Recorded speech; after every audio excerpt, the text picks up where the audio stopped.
Welcome everyone to the June 2018 Statistically Speaking Stats Amore webinar, and today we are going to talk about the fundamentals of sample size estimates.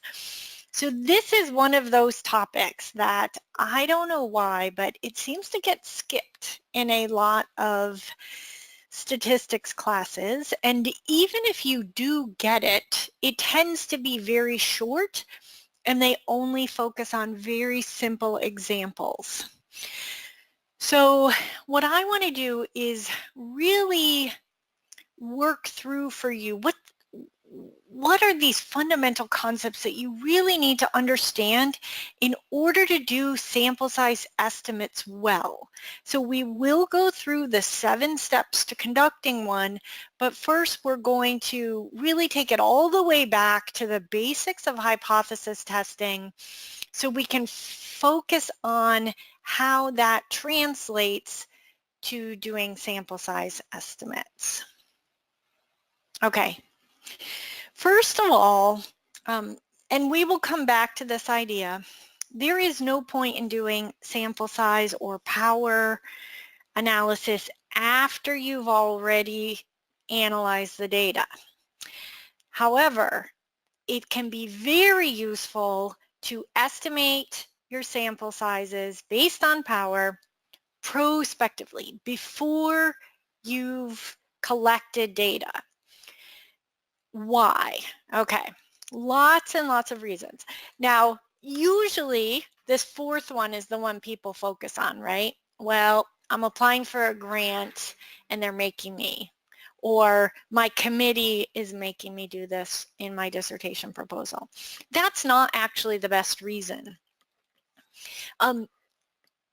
Really the point is a couple things here, really, is you want to have a good number of subjects such that you can test your hypotheses and answer your research questions with sufficient power so that you don't waste resources, okay? And there are 2 big ways to waste resources.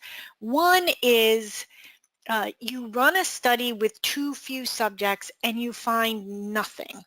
All your estimates have such wide confidence intervals, such large standard errors that nothing is significant and you can't conclude anything. The whole study was a waste of time. Or you actually have too many subjects, more than you needed, and you're not only wasting your own time collecting more data than you need and money, depending on what it costs to collect more data. But if you are using animals or people in your study and there's any risk to them, you're inflicting more potentially unethical harm. I mean, we want any harm to be, mitigated, but you don't want to be inflicting risk on people or animals that you don't need to. Okay, so it's better to have a study that's reasonably powered with an appropriate sample size. This last point is something we're going to come back to.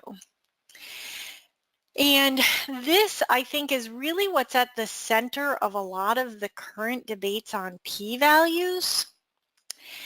And the idea here is if you do your sample size analysis well, you will only find statistical significance for effects that are scientifically meaningful. We can set this up so that we think about what's a meaningful effect size before we've even begun.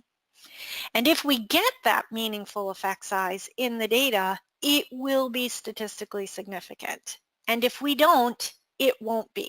So they line up, that meaningful effect size and statistical significance. And again, we'll talk more about this. Okay, so the goal here. Remember, we're doing estimates here. We are making these estimates based on some assumptions. So your sample size estimates are only as good as your assumptions. So we want to make sure our sample size is in the right ballpark. Okay, let's say we do our sample size estimate and it says we need 4,000 subjects, and we know realistically, because of time, money, whatever, we're only going to get 40 subjects. That's a great outcome, because we know right now not to waste our time on this study.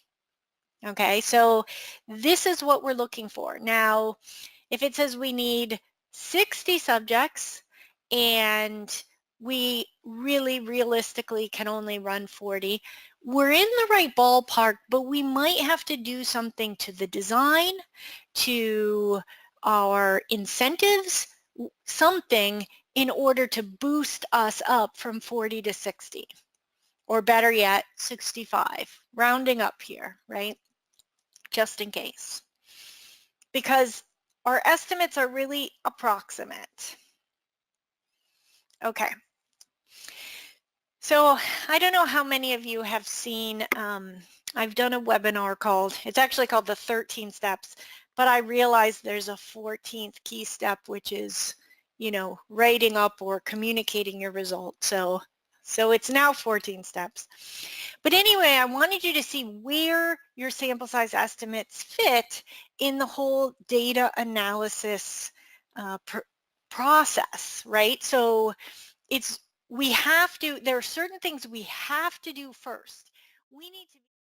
Looking for practical, relevant answers to all of your statistical questions? Join our Statistically Speaking membership program for monthly presentations like this one, as well as weekly Q&A sessions with our statistical support team. Visit theanalysisfactor.com for details. Happy analyzing!